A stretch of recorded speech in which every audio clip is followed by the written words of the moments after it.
baru mulai. Nah, Oke. bentar. Oke. Mitra NASA dimanapun berada, kita lanjutkan penyampaian kita.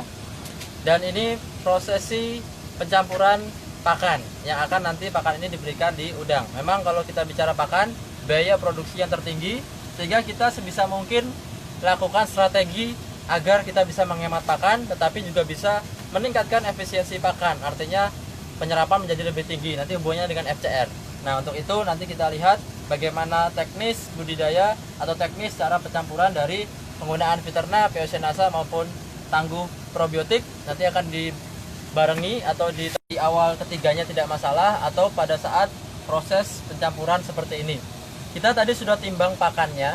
Jadi teman-teman lihat pakan kurang lebih seberat 10 kg. Ini kita gunakan 2 tutup Viterna, 2 tutup POC NASA, dan 2 tutup tangguh probiotik. Nah, ini 2 tutup kita campurkan ke air secukupnya. Ini kurang lebih 1 siduk atau 1 liter untuk mempermudah pencampuran. Nah, jadi kalau teman-teman nanti patokannya hanya 2 tutup untuk 3 kg pakan, otomatis nanti susah untuk mencampurnya, sehingga perlu ada yang melarutkan. Dalam hal ini adalah campuran airnya.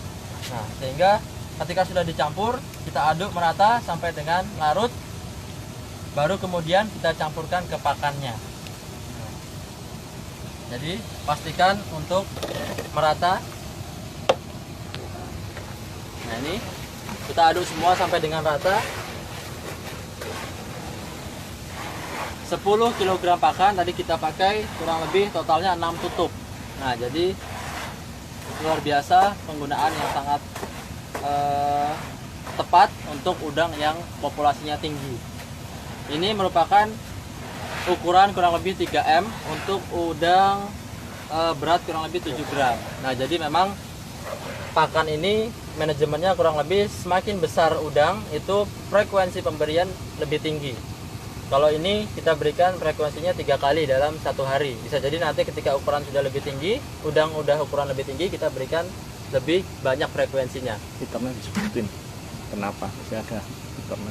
Nah, ini adalah proses setelah pencampuran. Kita diamkan dulu kurang lebih sekitar 10-15 menit. Tujuannya apa? Memang tujuannya agar salah satunya dia biar meresap. Nah, jadi nanti ketika sudah kita diamkan, nanti kita tebarkan di kolam seperti biasanya. Rata ya. Bawahnya nggak ada. Nah, untuk teman-teman, sementara yang stok Viterna-nya habis atau tidak punya stok lagi, itu bisa kita gunakan untuk sementara, yaitu POC NASA. Dosis dan cara penggunaannya sama, dan manfaatnya juga menyerupai, sehingga tidak perlu khawatir, tidak perlu galau. Bisa gunakan dulu POC NASA untuk campuran pakannya. Nah, ini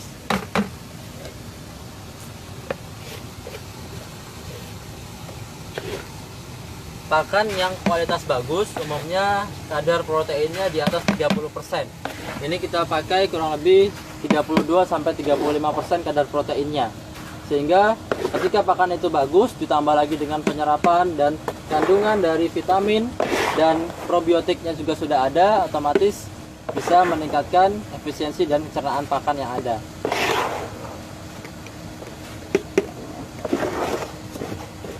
Pemberian pakan pun itu frekuensinya atau banyaknya pakan berbeda-beda dari sesuai ukuran ternaknya, ukuran dari udangnya.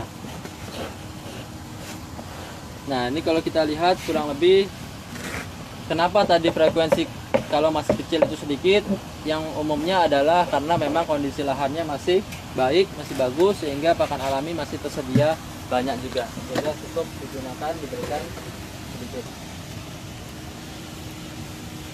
Udah ya. Pakai minyak. Nah, kita bisa lihat ini adalah hasil dari pemanenan parsial dari tambak yang kedua. Nah, ini yang pertama angkut. Nah, ini 1 tong ini kurang lebih kapasitas 35-40 kg. Nah, ini kita lihat menuju ke Mbak yang ini kantongin, Mbak. Cukup, Mbak.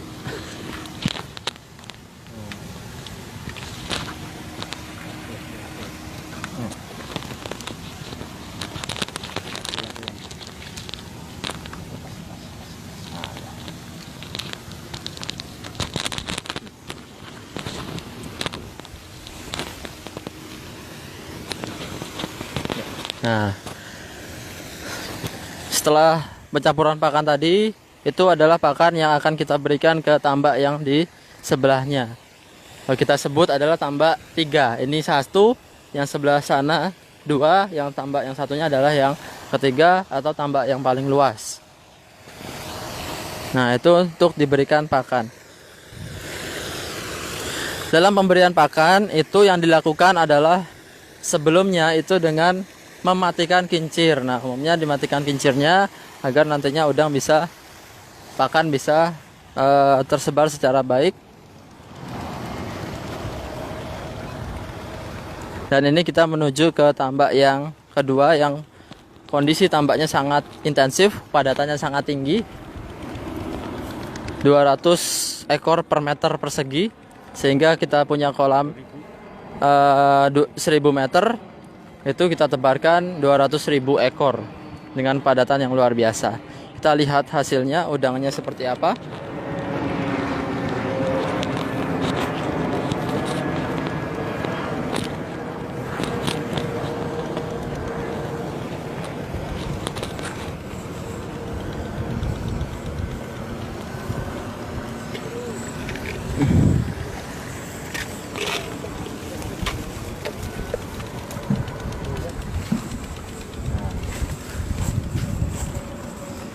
Padatan yang tinggi pun udang kita bisa lihat kondisinya tetap sehat, bagus, kualitasnya tetap tinggi.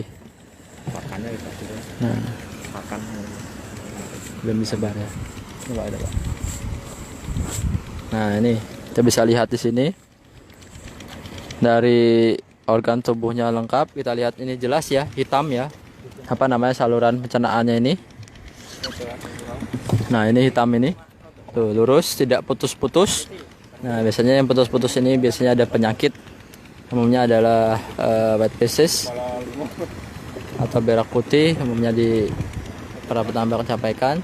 Kaki gerak dan kaki renangnya juga luar biasa, tetap sehat.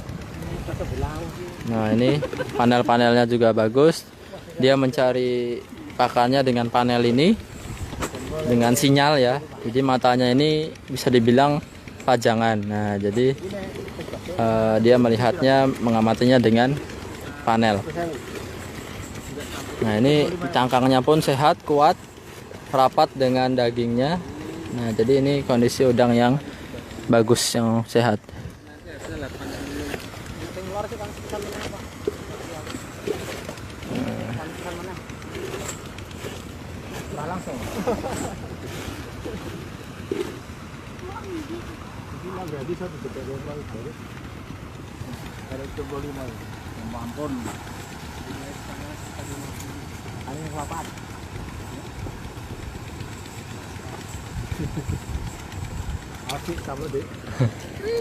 Ya, dia luar biasa.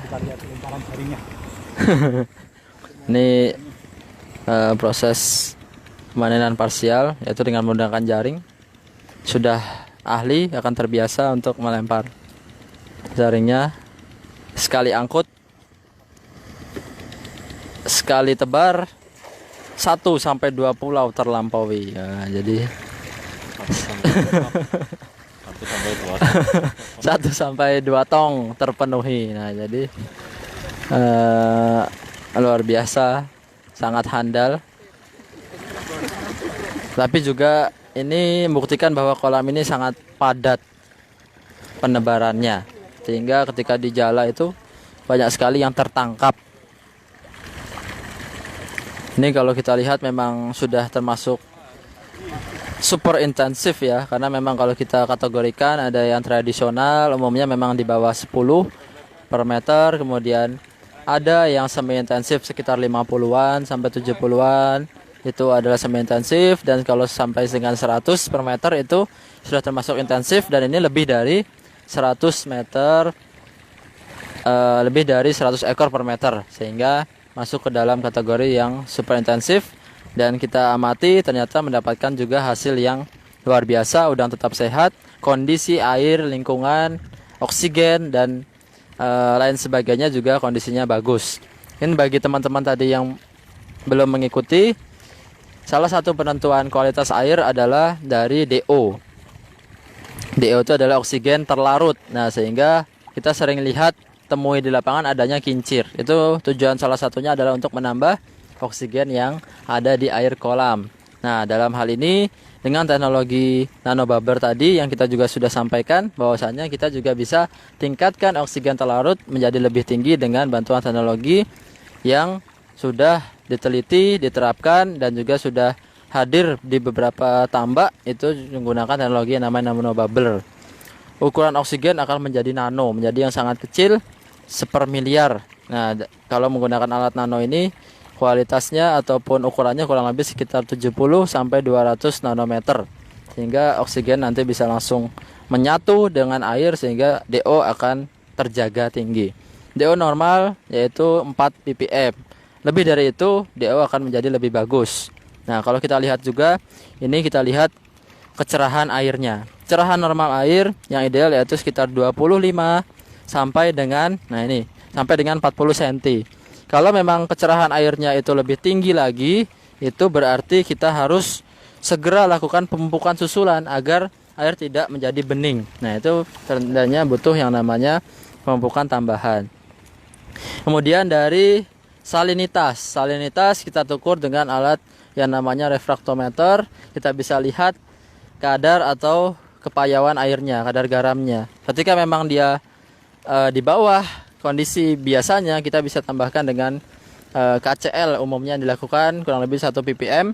Itu kita gunakan untuk menambah salinitasnya. Ketika salinitasnya rendah, udang akan mengalami yang namanya kekakuan. Dia akan bengkok nantinya, warnanya menjadi lebih putih sehingga itu otomatis kekurangan kadar payau, kadar garam dalam air kolamnya. Dan itu beberapa kualitas air tadi dari DO, kemudian dari salinitas. Nah, ini kita lihat banyak sekali angkut satu kali jala dapat yang sangat banyak karena memang tadi menunjukkan bahwa di dalam kolam kandungan atau jumlah populasinya sangat tinggi. Dan sisi lain juga keahlian dari teman-teman kita yang sudah biasa menjala. Pak siapa Pak namanya Pak? Wiji. Pak Puji. Wiji. Nah, ini luar biasa Pak Wiji ini menjalanya sekali jala mungkin sampai 2 tong ini penuh ini. Pak Wiji. Sini ada Mas Alif, ada Pak Wiji, Pak siapa lagi Pak namanya Pak yang pakai topi NASA? Pak Ahli. Andri. Satu lagi Pak siapa ini? Pak Jemi. Jadi kita ditemani oleh beberapa teman-teman yang membantu untuk prosesi pemanenan udangnya. Karena memang kalau panen sendiri ini sangat kerepotan kita karena pemanenan ini kurang lebih maksimal kita lakukan kalau bisa di bawah 1 jam. Itu lebih bagus. Karena apa? Karena ketika semakin lama udang memungkinkan untuk mengalami yang namanya stres. Nah, sehingga kita panen cukup dalam waktu singkat. Bahkan panen total pun sebisa mungkin kita lakukan di bawah 2 jam. Nah, di bawah 2 jam, maksimal 3 jam itu udah sangat lama sehingga nanti kita tetap menjaga kualitas udang dengan kondisi yang baik. Kita lanjutkan lagi ke kualitas air tadi. Kualitas air selanjutnya adalah pH. Nah, jadi juga kita harus sering-sering sesekali mengukur kualitas pH yang ideal yaitu kurang lebih sekitar 7,5, 7 sampai dengan 8 atau pH-nya netral. Nah, jadi ini juga perlu dilakukan karena jika semakin asamnya air memungkinkan untuk berbagai macam bakteri dan virus masuk sehingga menyebabkan udang mengalami kondisi yang sakit. Nah, jadi kualitas air beberapa macam dan kita gunakan beberapa produk NASA untuk menangani agar kualitas airnya tetap bagus.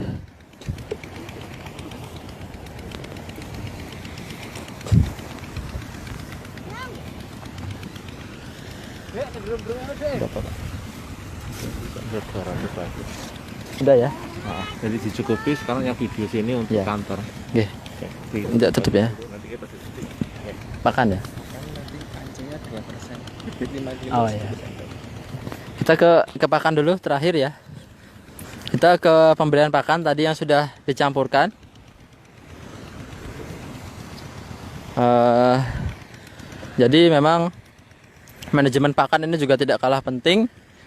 Pakan-pakan yang diberikan tadi frekuensinya berbeda dan beratnya berbeda. Nanti juga ada istilahnya yang namanya anco. Nah, teman-teman mungkin kalau yang belum familiar dengan anco, yaitu adalah salah satu sampling pakan untuk melihat parameter pakan apakah dia terlalu berlebihan pakannya atau kurang pakannya. Nah, itu aduh. Nah, teman-teman bisa melihat ya itu ya. Oh, baru diberikan. Nah, ini pada saat kita ingin sampling, kita berikan di pakan di yang namanya anco ini. Nah, jadi anco ini ada di setiap petak itu kurang lebih 1 sampai 2. Nah, ini mulai dari sini sampai dengan wadahnya ini. Anco ini diberikan kurang lebih sebanyak 2% dari total pakan yang ada. Kita sampling pakan, nanti ditaruh di sini 2%.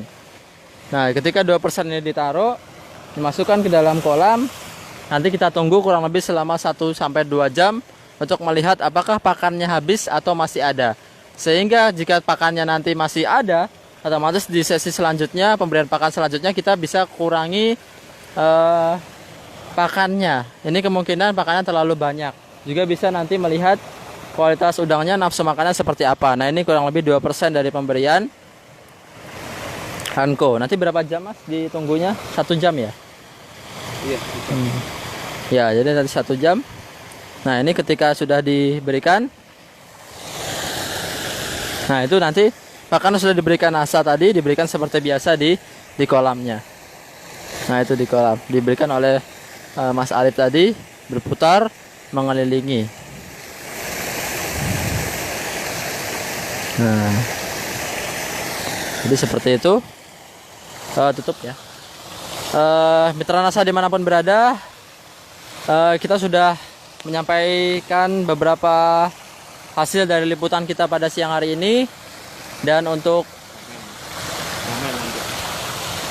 beberapa pertanyaan, tanggapan silahkan disampaikan di komentar. Nanti insya Allah akan kami jawab melalui tulisan jawaban.